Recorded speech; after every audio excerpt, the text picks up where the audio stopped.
Estimados e estimadas, guarde Jesus os nossos corações. É um momento de alegria.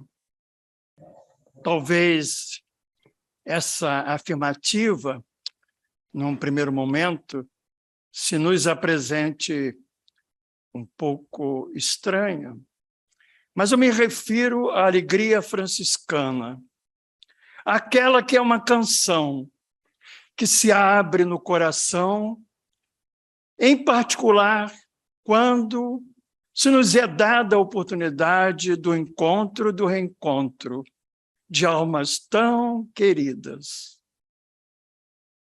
Rostos conhecidos, outros nem tanto, mas esse segundo encontro estadual da ápice, promovido pela Federação Espírita do Paraná, é esse ensejo, essa oportunidade abençoada. Entre as paredes desta casa, lá no espaço Lins de Vasconcelos, então, por tudo isso e muito mais. Outra não poderia ser a palavra, outro não poderia ser o sentimento, a alegria. Cantemos.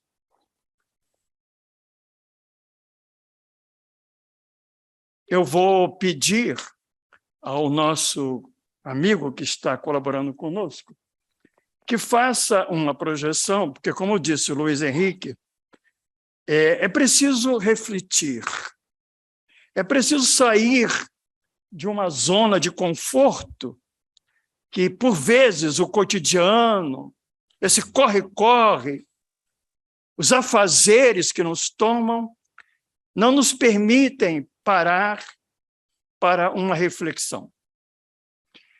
Um encontro como esse, promovido pela Federação Espírita do Paraná, o SAPSE, com tanto zelo, cuidado, com planejamento, tem um significado muito particular, como disse o Luiz Henrique, nesse contexto em que nos encontramos em atualidade. Então, é de propósito que eu começo. Isso é de um jornal no meu estado, Jornal O Globo, recente. E o que está aí é uma pesquisa também recente, da Fundação Getúlio Vargas, FGV Social. O professor doutor Marcelo Neri. O que ele faz como pesquisador é lançar, e diria até, me permitindo uma linguagem mais forte, colocar na nossa cara algo que às vezes a gente não quer ver. 23 milhões abaixo da linha da pobreza. 23 milhões. E é interessante observar a análise que ele, pesquisador, faz, né, quando ele aponta um processo de crescimento preocupante.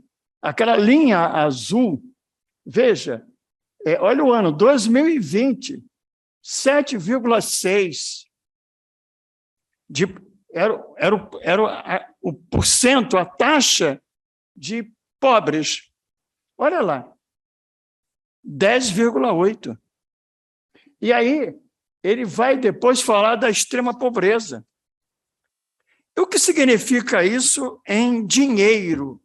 Olha só o que diz a manchete, né? Ele fala que, em se referindo à pobreza, são aqueles que vivem com R$ 7,00 por dia. R$ 7,00 por dia. 210 por mês.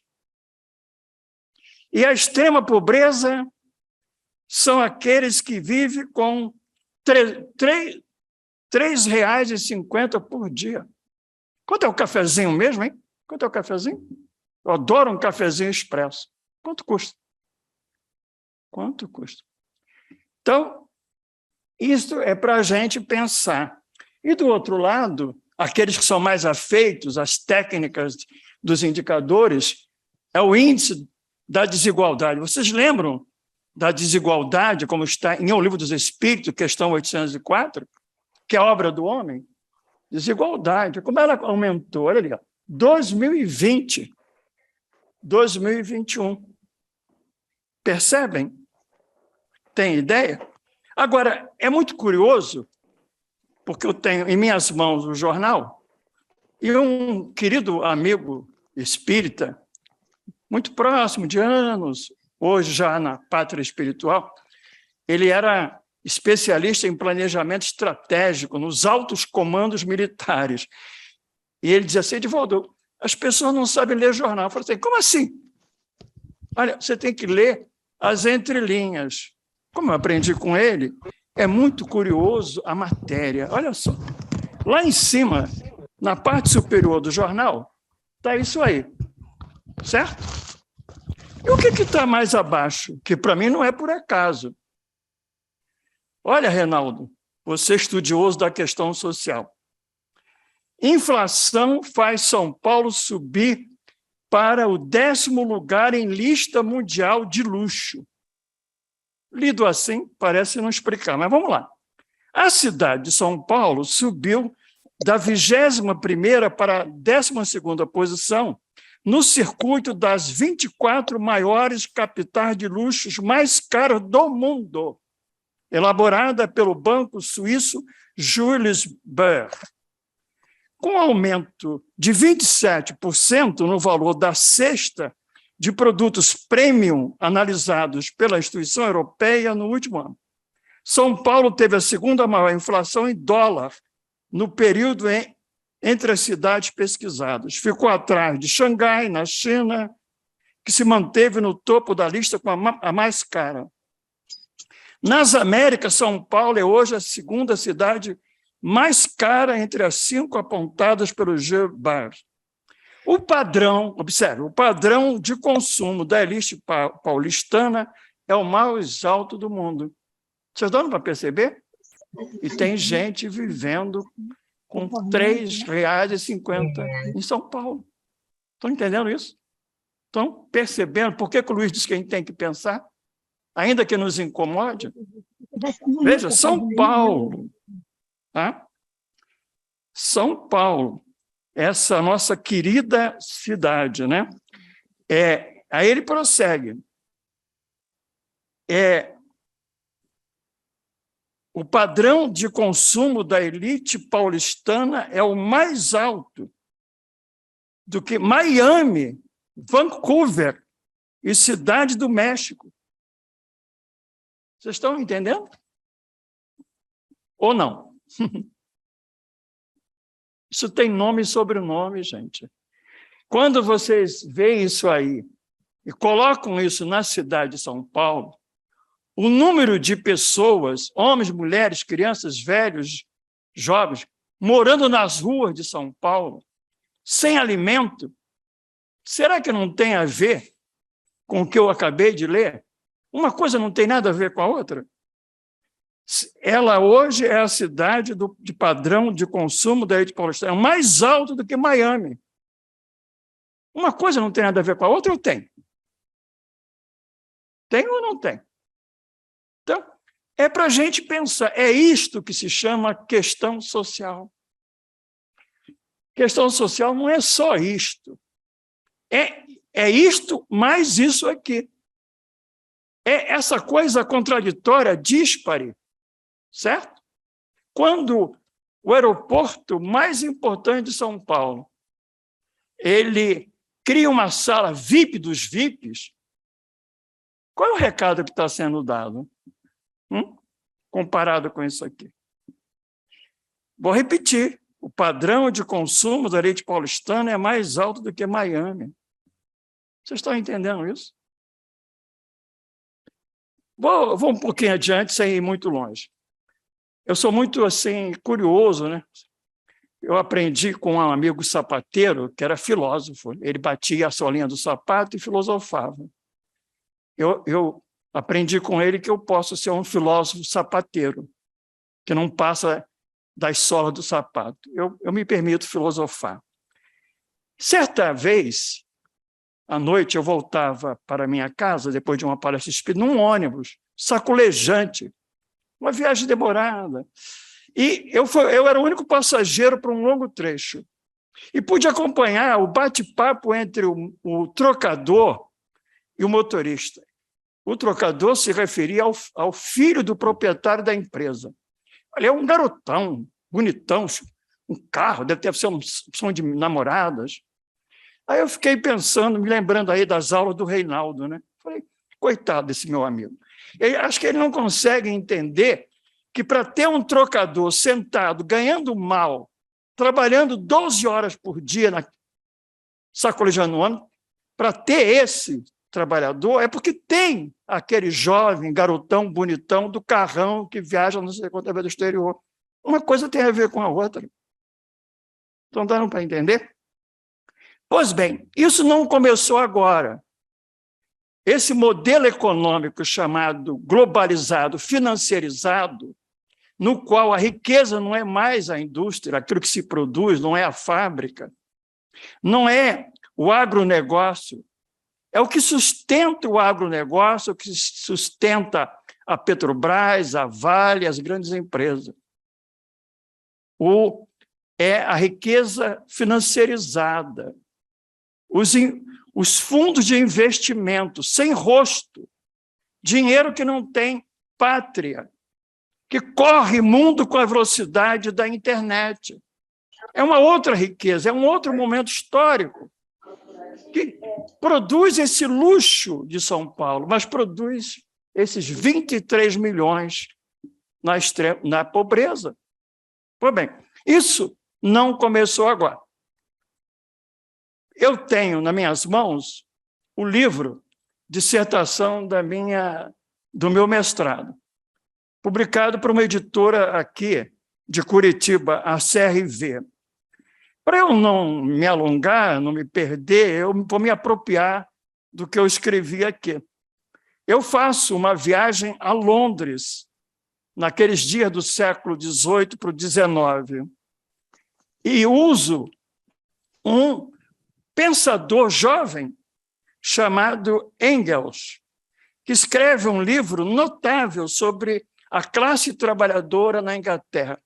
Eu estou tomando essa liberdade para facilitar a reflexão a que o Luiz Henrique se referiu. Eu quero fazer um contraponto para vocês entenderem por onde vai aqui as minhas reflexões, por onde vão minhas reflexões. Ele, Engels, descreve a vida de tecelões. Ele diz assim: viviam os tecelões agrícolas uma existência geral suportável e levavam uma vida honesta e tranquila e em tudo piedosa e honrada. A situação era bem melhor que a dos seus sucessores. Não tinham necessidade de se matarem de trabalhar, não faziam mais do que lhes apetecia e, no entanto, ganhavam, observe, ganhavam para suas necessidades e tinham tempos livres para um trabalho são no jardim ou no campo, trabalho que para eles era uma forma de descanso e podiam, por outro lado, participar nas distrações e jogos dos seus vizinhos. E todos esses jogos, chinquilho, pela, contribuíam para a manutenção de saúde para o desenvolvimento físico. Eram, em sua maior parte, pessoas vigorosas e bem constituídas, com uma constituição física era um pouco ou nada diferente do que dos camponeses vizinhos. As crianças cresciam no bom ar do campo, etc. Pois bem, ele toma isso e coloca a presença da Revolução da Revolução Industrial, com ela vem a chamada Revolução Urbana, e o que ele vai observar? Né? Ele vai descrever como é que se dá a passagem do tecelão agrícola para o proletário industrial, o surgimento das fábricas. E ele diz assim: de tal modo que a vila se transforma numa pequena cidade e a pequena cidade numa grande cidade, surgem as vias férreas, os canais e as estradas. Agora eu vou ler como ele descreve a cidade do trabalhador, não aquele do tecelão. Observem, comparem. Compare a vida do tecelão, o que ele vai dizer agora, da Londres na qual ele passa a morar. Veja, ele diz assim, podem se observar os bairros onde vivem a classe trabalhadora, às vezes muito próximo do centro da cidade. Aí ele diz, as piores casas da parte mais feia da cidade. Habitualmente, as próprias ruas não são planas, nem pavimentadas, são sujas, cheias de detritos, vegetais e animais, sem esgotos, nem canais de escoamento, semeadas de charcos, estagnados e mal cheirosos. Para além disso, o arejamento torna-se difícil pela má e confusa construção de todo o bairro. É como aqui vivem muitas pessoas num pequeno espaço, e é fácil imaginar o ar que respira nesses bairros operários. E aí ele diz, olha, aí moram os mais pobres, dentre os pobres, os trabalhadores mal pagos, misturados aos ladrões, às vítimas de prostituição. Dá para comparar a vida do tecelão agrícola com essa vida desse trabalhador? Deu para entender? O que aconteceu, o que se chama de questão social, deu para perceber? Quando você toma aquela vida do tecelão agrícola, você tem uma forma de organização social muito particular. Primeiro, a força da vida em família. Segundo, as relações vicinais, a pequena comunidade. E essas relações chamadas primárias, como brincaram e gostaram da palavra, face to face, né? Essas relações, elas possibilitam vínculos fortes e a partir dos quais se constrói uma coisa da nossa condição humana, a chamada proteção primária, estudada por vários pensadores, querendo dizer que não há momento da história humana que, de alguma sorte, não houvesse a chamada proteção, por uma razão mesma da nossa condição humana, bem humana. Todos nós somos vulneráveis, sem exceção. É da natureza humana a vulnerabilidade, a fragilidade. E a fragilidade, a vulnerabilidade, não é algo menor, é da nossa condição. Quando eu me assumo frágil, eu me torno grande. Porque, ao assumir a minha fragilidade, eu me dou conta do que eu preciso do outro. O outro, dele eu preciso para que ele me cuide. E ele me cuida, sobretudo, quando em momentos mais extremos, nos quais eu estou em risco na minha integridade física, emocional. A proteção significa que eu posso estar com uma dor de cotovelo, e quem não a tem, e queira alguém para conversar, eu posso estar com uma dor, e como dói, né? Dor de bolso, e você tem alguém a quem se dirigir, pedir, pela intimidade da relação, uma ajuda financeira. E não há distância, não há recurso tecnológico que encurta essas distâncias. Uma simples gripe, não precisa ser a Covid, uma simples gripe que me põe em casa, eu vou querer que esse próximo mais próximo, ainda que eu o alcance pelo Zoom, que ele esteja do meu lado. Como é bom, né, Andréia, que esse mais próximo me dê um chazinho quente, né, com todo carinho. Ainda que ele possa me dar um alô pelo Zap, mas é incomparável a presença dele ali comigo. Isso é a proteção próxima, e sempre foi assim na história humana. Repito, só que as religiões se apropriaram disso e lhe conferiram um valor, e no Ocidente a religião hegemônica deu a esse ato um valor de salvação, e surgiu uma caridade de salvação. Eu preciso, para ter um passaporte para o céu, cuidar do outro, ficar bem com Deus e com a minha consciência não sempre muito bem acertada comigo mesmo. Então, essa é a proteção natural. Mas quando há essa mudança do tecelão agrícola para o proletário, para o trabalhador, como descrito por Engels, esse modelo já não dá mais conta por si só. As demandas são de tal ordem e natureza que não há mais como você dar conta disso. E é um pensador, Karl Polanyi, que vai perceber que nesse contexto exato, nesse exato contexto que eu estou me referindo, há um movimento que é próprio do homem. A humanidade reage primeiro para sobreviver, às vezes de maneira sem muita consciência, precisa sobreviver. Esse quadro exige sobreviver. E aí há uma movimentação nos fins do século XVIII, durante todo o século XIX, na Inglaterra, isso vai a Paris, de Allan Kardec, ele está lá nesse cenário, vivendo isso, se espalha pela Europa e começa a se construir um outro modelo de proteção social. Não é por acaso que Allan Kardec pergunta, em 1018 perguntas, ele vai perguntar o que se deve pensar da esmola. Porque esse modelo da proteção socio-religiosa, historicamente, se centrou na esmola. Lembram daquele Lázaro, o mendigo? Aquela descrição de Jesus, ela é exatamente os dias de hoje. O rico se banqueteia e Lázaro vive de esmola. Nem é a esmola dada pelo rico, são as migalhas que caem da mesa e servem de alimento para os cães. Essa imagem de Lázaro, emblemática, ela ganhou o tempo, atravessou o tempo para fixar, de um lado, o pobre, e do outro, como atendê-lo? A esmola, reduzido à esmola, às migalhas. Não é?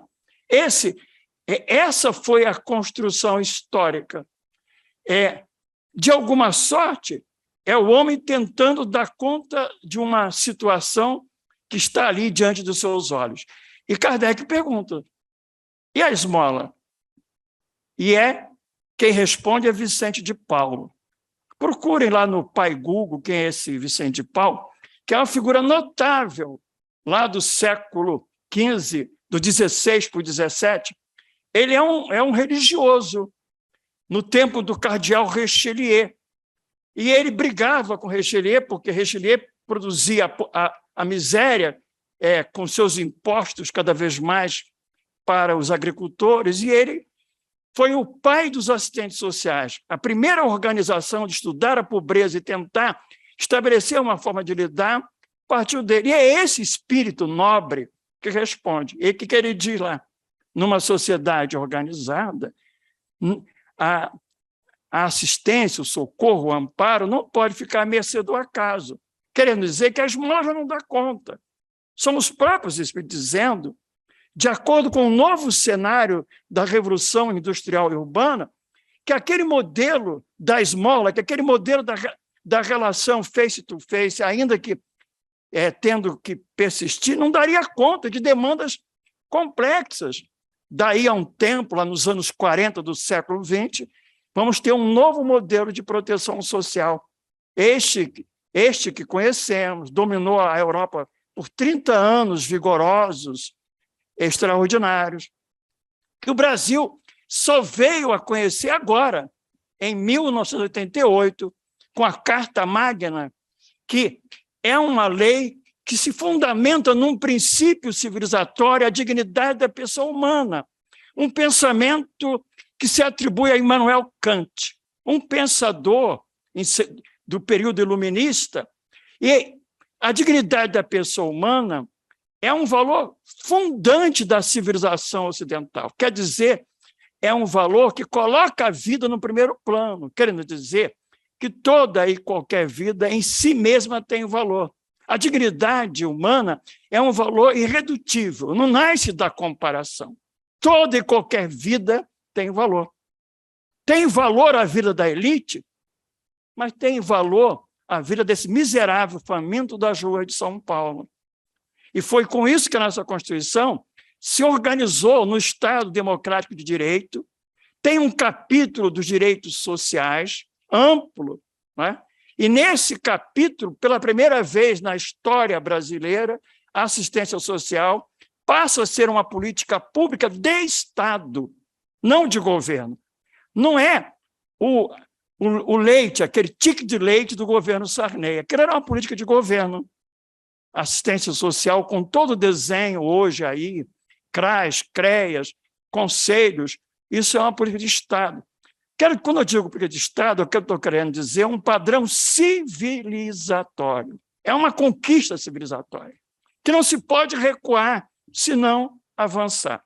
Dito isso, e dando um salto, fiquemos com esse contexto. Ainda me valendo do meu livro, eu quero nos colocar dentro disso. Tá?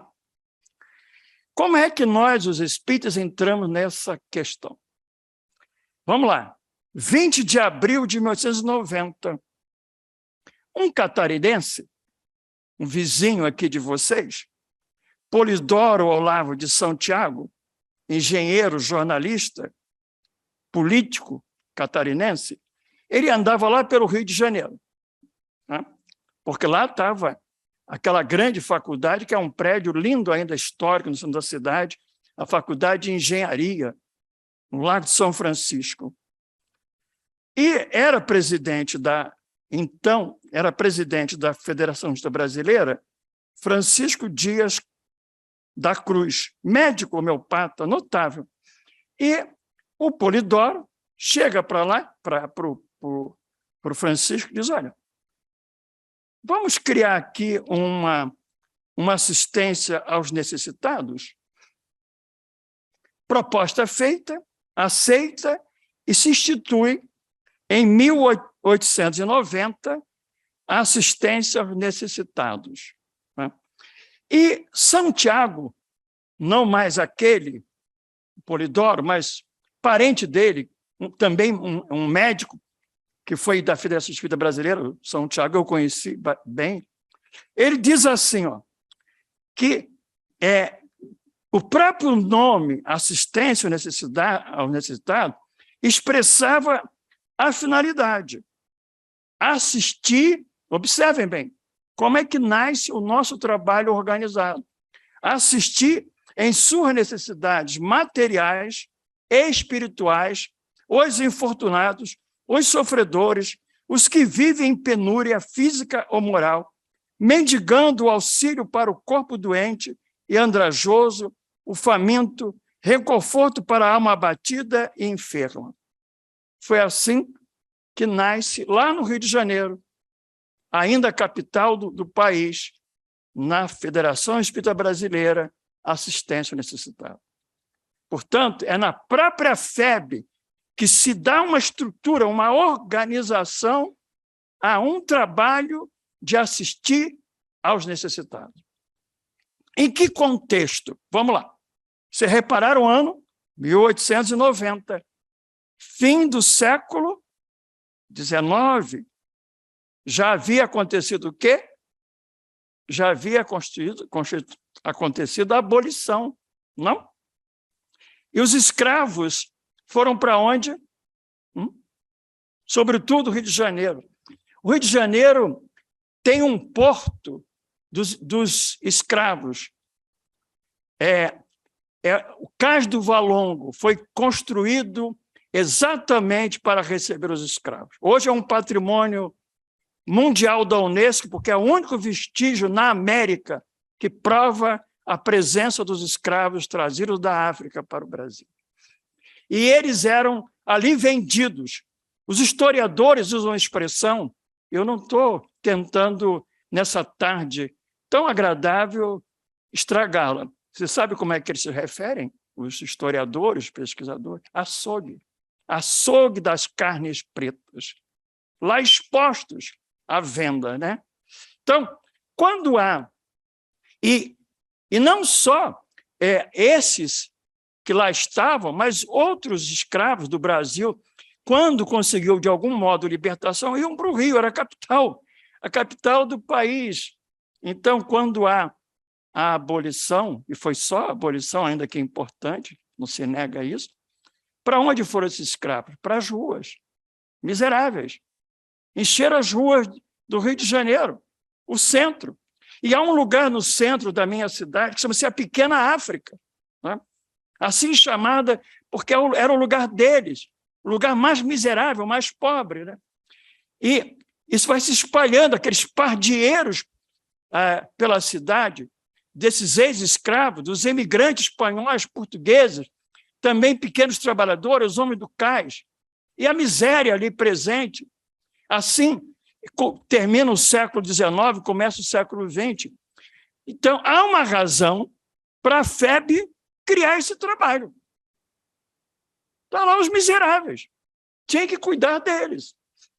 Não havia outra expressão. Até então, quem fazia isso era a Igreja Católica Apostólica Romana, desde 1530, com as Santas Casas de Misericórdia. Curiosamente, nessa região do Porto, um americano missionário metodista chega ao Brasil e, nessa região, cria uma das maiores obras sociais da minha cidade, Instituto Central do Povo. O meu querido Reinaldo, ele é bem diferente, sabia, esse americano? Porque ele traz uma proposta que não era da esmola apenas. Ele cria um grande guarda-chuva de serviços para os miseráveis que ali estavam. As primeiras creches, os primeiros trabalhos de recreação infantil, a preocupação com a educação. Pô, bem, então a FEB está ali, não é? Fazendo, é isso que o Polidoro entende. E a FEB cria, no movimento espírita, o primeiro Bolsa Família espírita, porque as famílias que iam receber as bolsas de alimento também recebiam, às vezes, apoio financeiro. E esse trabalho vai se estruturando. A FEB é a entidade de orientação do movimento espírita. Ela cria um regulamento interno para esse trabalho, organiza, e aí passa a ser modelo, isso vai se replicando pelo Brasil. Agora, falando do modelo e procurando falar da parte operacional, entendem que isso nasce em nome da caridade, tal qual ela era entendida. A Miriam hoje me perguntou, numa entrevista, sobre a caridade. Há um pesquisador brasileiro, Marcelo Camurça, um antropólogo, doutor da Federal Juiz de Fora, ele é professor do curso de religião, ele diz que a religião, a caridade no Brasil já é uma religião civil, extrapolou as religiões. Ela é da nossa identidade cultural, é uma prática nossa, né? Essa caridade emblematizada na esmola, certo? Não vamos esquecer disso. Agora, ao dizer isso, contraponham com a questão 886. Será que essa caridade da esmola, que às vezes queima a mão de quem recebe, é aquela que os espíritos colocam para Allan Kardec como o modelo de Jesus, que está assentada numa relação? Vamos pensar sobre isso. Pois bem, o Polidoro vai organizar o trabalho e é o que a gente faz, né? Todo mundo, não é, Luiz Henrique? A gente usa a experiência que a gente tem, né? Para fazer qualquer trabalho. Esse nosso querido Polidoro, ele era, sabe o quê? Nada mais, nada menos do que um vicentino. Ele era ex-membro da Sociedade de São Vicente de Paula. Mas ele não era espírita? Sim, de família espírita. Mas fazer o trabalho do bem, o espírita pode fazer dentro da casa espírita, no vizinho, pode fazer numa ONG ou não. Não tinha ainda essa prática no centro espírita, ele queria fazer, foi ser vicentino. E o vicentino é uma ordem inspirada naquele Vicente de Paulo da questão 888. E essa ordem, que não era religiosa, era laica, né? Ela foi criada em Paris, no século XIX, em meio às convulsões sociais, por um jovem universitário, Frederico Ozanam, que, provocado na universidade, vocês ficam aí falando, e os pobres miséria não fazem nada, não dizem que são religiosos. Aí ele cria com os colegas, e essa entidade criada, inspirada no modelo vicentino, vai estabelecer um modelo de organização de assistência social. Não havia outro.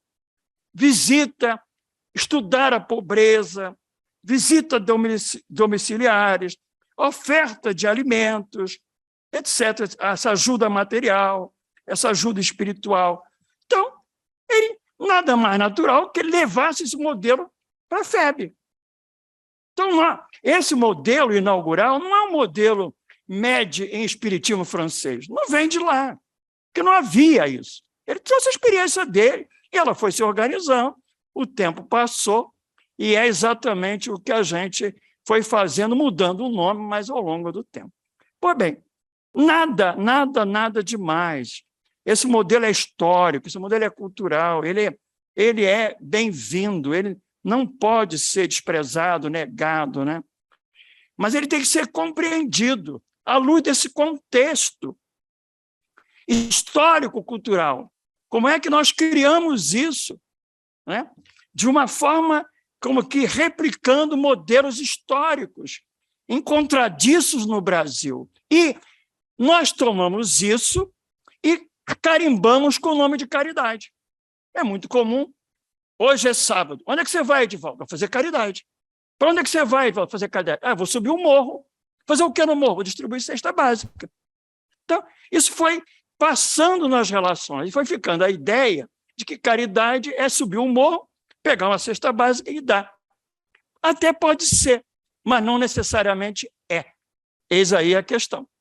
Aquele ato que todo mundo bate palmas, aplaude, de Bezerra de Menezes, que é procurado por alguém que quer comprar um remédio que não tem, ele tira o anel do dedo. Caridade. Sim. Mas onde está a caridade de Bezerra? No tirar o anel que tem o valor e dar, ou na própria relação, no gesto dele, né? Porque quando ele tirou o anel e deu, antes dele dar o anel, o coração dele vibrou, o coração dele se colocou no lugar do outro, percebeu a dor do outro, se condoeu, um fenômeno de generosidade, né? Extraordinário. Então, isso foi ficando. Agora, nesses dias mais próximos, em que experimentamos mudanças notáveis no padrão civilizatório, não há como negar, né? Que experimentamos de maneira contraditória tudo isso, que a Europa construa os seus modelos de proteção social organizados, estatuídos, com financiamento, com tecnologias sociais, que o Brasil também o faça, ainda que de maneira tardia, a partir de 1988. É natural. E é nesse momento que precisamos pensar qual é o nosso lugar, o lugar da casa espírita, da chamada proteção socio-religiosa. Repito, nada disso é para ser desprezado, jogado fora, é para ser compreendido e dar o significado dentro da identidade da casa espírita. E agora nós estamos nessa hora atual, nesse quadro. Será que a esmola dá conta disso? Dessa miséria? Ainda que a boa vontade individual, a pergunta de Kardec vale hoje. Será que esse gesto individual de cada um, que passa por alguém que estende a mão, dá conta? Porque essa pobreza que está aí, ela é mais ampla. Milton Santos, o grande Milton Santos, nosso brasileiro, baiano, ele falava da pobreza dos anos 50 do século passado, que talvez uma cestinha básica desse conta. Eu fui pobre em Irajá, num bairro subúrbio carioca, filho de um motorista de estrada, né, um caminhoneiro. Nós éramos pobres. Eu morava numa casa de banheiro coletivo, não é? Mas aquele modelo de pobreza, essas ações talvez dessem conta. Mas numa sociedade como descrita por Engels, que eu encontrei na Rocinha, quando eu entrei na Rocinha pela primeira vez, a maior favela da América Latina, que fica na minha cidade, eu me lembrei inteiramente desse texto de Engels. A sujeira, a podridão, a miséria, a tuberculose. Será que essa outra miséria dá conta com esses gestos, ainda que de boa vontade? É muito mais complexo. Eu costumo dizer que a grande marca de uma cidade como o Rio, de grande mudança para o bem e para o mal, foi o aparecimento do shopping. O shopping indica o surgimento de uma classe média urbana somos nós, os espíritas, bem postos, com seus carros, com suas casas, com seu emprego, pagando imposto de renda, impostos. Né? E surge uma figura que cresce desde os anos 80 do século passado aos dias de hoje, que é a exclusão, que é mais do que a pobreza em vulnerabilidade material. Porque hoje os estudiosos classificam a vulnerabilidade em duas dimensões. A dimensão material, que infelizmente permanece e cresceu, está aí, né? Não ter dinheiro ou ter apenas R$ 3,50 por dia para tudo, essa pobreza permanece. Tá? O não acesso aos serviços de saúde, de educação adequadamente, muito precariamente quando há. Mas há uma outra pobreza que se ampliou, e hoje eu dizia para o Reinaldo, hoje, conversando, me parece o maior desafio de atualidade, a pobreza relacional. Vamos lá, o que é isso? A professora Maria do Carmo Brandi Carvalho, ela fala de uma sociedade, e quando ela fala, eu me lembrei de um texto de Joana, no livro Em Busca da Verdade, quando ela fala da cultura atual. Uma cultura narcisista, individualista, do consumismo. Pois bem, essa sociedade rompeu, fragilizou. Vocês viram que no próprio tempo de Engels, isso já acontecera, e hoje é avassalador. A fragilização dos vínculos sociais, não é? Nessas relações fast to food, né? Líquidas, né? Com quem contar? Com quem eu posso contar quando eu estou com a dor de cotovelo, quando eu estou com a dor de bolso? Né? Com que vizinho que eu não conheço? Eu moro há 10 anos num local, olá, como vai? Eu não conheço. Enfim, então, esse cenário de fragilização das relações, de um modus urbano de viver, que o modus urbano não é morar numa cidade em apartamento, é um modo de relação, de construção de valor, de relação, todo mundo correndo contra o tempo, pensando em si, o interesse pessoal se sobrepondo ao interesse coletivo, de grupo. Então, isso envelopa essa dimensão material da pobreza. Então, isso não se dá conta com aquele trabalho do Polidoro, ainda que bem intencionado, ficou lá atrás. Hoje a gente precisa repensar essa proteção socio-religiosa.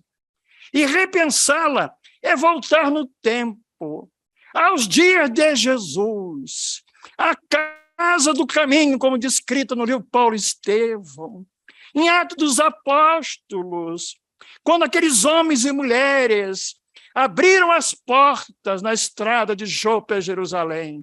E por quem ali passava? Os gentios, os fariseus, os próprios judeus, os gregos, os romanos, mulheres, homens, velhos, rancenianos, e a porta se abria a todos.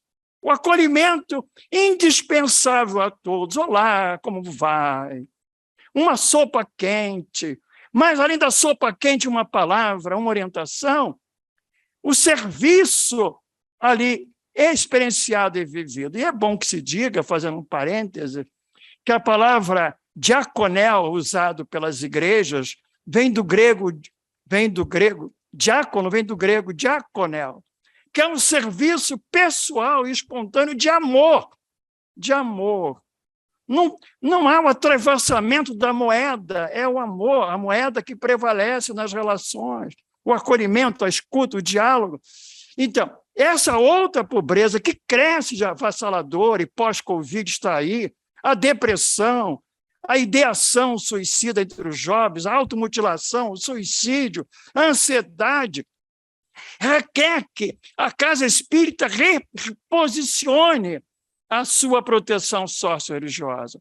Precisa preparar os seus trabalhadores para ter uma outra forma de abordagem, uma forma de acolher, que faça da casa espírita um colo de mãe, na expressão de Djalma Montenegro, pelas mãos de Divaldo Franco. A palavra amiga, olá, seja bem-vindo. Então, essa é a outra hora. É preciso repensar. Você tem hoje o Estado, ente jurídico de caráter permanente, a quem cabe a proteção cara, tem que ter orçamento, tem que ter políticas públicas, escola. Hoje, en passant diria que um dos mais graves problemas para acabar a pobreza a médio e longo prazo é a educação. E, às vezes, simples, né? Crianças que... Eu estou com 10, 12 jovens de um morro chamado Morro da Providência, a primeira favela da minha cidade. Eu conversando com os jovens sobre a pandemia, eles estão no ensino médio. Dos 10, 3 têm computadores. Como é que eles estudaram na pandemia? Pois bem, às vezes, a caridade hoje é oferecer a esse jovem a possibilidade de ter acesso ao mundo da internet. Não é mais só a cesta básica. Tudo isso mudou e nós temos que repensar esse trabalho bem feito, extraordinário, que começou lá em 1890, recolocá-lo diante dessa realidade. Né? Nós temos hoje o feminicídio, está aí. Como lidar com isso na casa espírita? Nós temos aí um país que mata os trans. Terrivelmente, se abre um jornal, você não entende como é que alguém está na sua casa, trabalhando, fazendo as coisas em casa, alguém bate-lhe a porta, ele abre, um mascarado, vem, o agride, a paulada, porque é trans. Essa sociedade violenta. Isso não está lá fora, está na casa espírita, adentro da casa. Como é que a gente se organiza? Temos que repensar. Então, tudo isso é para provocar, para que a gente reflita. Não dá para repensar, reduzir esse trabalho, ainda que com boas intenções, ao gesto de pensar excludentemente, só olhar a dimensão material. Para concluir, quero lembrar que o próprio Evangelho segundo o Espiritismo, ele tem 2 páginas muito interessantes. Aqui eu vou prestar um carinho ao nosso querido Mário, que o Mário Barbosa tinha em muito apreço. Uma é o item... está no capítulo 16 do Evangelho segundo o Espiritismo, o emprego da riqueza, item 11. Ele diz assim, o texto diz assim, aliviar primeiro. É aquele trabalho da acolhida, porque o SAPS, hoje, ele tem uma estrutura, não aquela do Polidoro, há um documento da FEB, construído a muitas mãos, cuja a primeira base é a acolhida. Né? Então, você alivia primeiro. Pode ser até alguma coisa material, mas nunca esse material que não esteja embrulhado no carinho, na ternura, na atenção, no diálogo. Né? Aí prossegue, alivia primeiro. A seguir, está dando uma sequência, ok? A seguir, está dizendo, não é para parar aqui. A seguir, procura ver se os conselhos, se a orientação, se o emprego, se o trabalho não são mais necessários. Ele está traçando uma linha. E o mais que o Mário adorava de ler e repetir. Não temas e não repilas aquele que te pede. Não repelir o outro que não chega com a sua dor, com a sua demanda e necessidade, em nome de nada. Como ele está vestido, o que ele diz, a sua sujeira, o seu mau hálito, não há nenhum motivo, não há nenhum medo para repelir. Não repilas com medo de ser enganado aquele que se queixa. Isso é um parâmetro para a casa espírita. E a outra página, tão bela quanto essa, está no capítulo 13, item 18. Primeiro, é nesse item que tem uma expressão tão cara. Quando é os órfãos, o título, diz assim, o outro tem direito à sua caridade. Caridade passa a ser um direito. Essa caridade na relação, que é sempre, porque a caridade é uma virtude tal e qual só acontece na relação, não há outro parâmetro. É um direito desse outro que chega à casa espírita. Na sequência, ele diz assim, esse texto, que é muito belo, né? Os órfãos. Deus permite que haja órfãos, para que vós possais adotá-los. E não é o órfão da orfandade física apenas. São os filhos do Calvário de todos os tempos. Hoje, os órfãos, que devem ser adotados pelos nossos corações. E ele prossegue. Ele diz como proceder, o modus operandi. Ele diz assim: dai delicadamente. É assim que procedemos. Com delicadeza, como Spinoza propõe, com aquele gesto gentil de um seja bem-vindo, dai delicadamente. Depois procede. Juntai. O benefício material, se ele necessário for, aquele mais precioso. A boa palavra, a orientação, o conselho, a afeição mesma. Ele não disse que tenhamos um procedimento excludente. Isso foi uma leitura, desculpe dizer, equivocada nossa. A gente repete caridade material e caridade espiritual. Agora eu dei a cesta básica, caridade material. Agora eu vou fazer uma prece por ele, caridade espiritual. Isso não há. Isso é um erro, um equívoco, é uma dicotomia equivocada. Ele não disse isso. Ele diz: dai delicadamente, juntai ao benefício material sempre o outro benefício. Um não está sem o outro. Não pode haver benefício material sem estar envelopado no benefício espiritual da palavra, do carinho, da ternura. E aqui, ponto final. Nesse mesmo capítulo 13, há uma das páginas mais belas a ser pensada nesses dias da tecnologia high-tech, que o homem foi à Lua e sonha com Marte. Precisamos de outras tecnologias para dar conta da dor, para além da dor de não ter o dinheiro para comer, toda e qualquer dor humana. Está dito lá, o título é A Piedade, e diz lá o texto com o qual eu quero terminar: enternecei o vosso coração. É hora de enternecer o nosso coração diante desses 23 milhões na pobreza. Enternecer o coração. É isto que Jesus nos pede diante dos filhos do Calvário, que ele nos legou quando ele chegou à Terra. Jesus não era pobre. Na linguagem de hoje, ele não era da classe E. Ele poderia ser da classe D, ou seu pai era trabalhador, era um carpinteiro. Mas ele escolheu os mais miseráveis do seu tempo. As mulheres que não eram aceitas. Os velhos, os abandonados, as crianças, os rancenianos, os gentios. Foi escolha. E ao escolher, ele está dizendo qual é a nossa escolha. Nosso coração tem que se enternecer pelos filhos do Calvário. Enternecei-vos o vosso coração.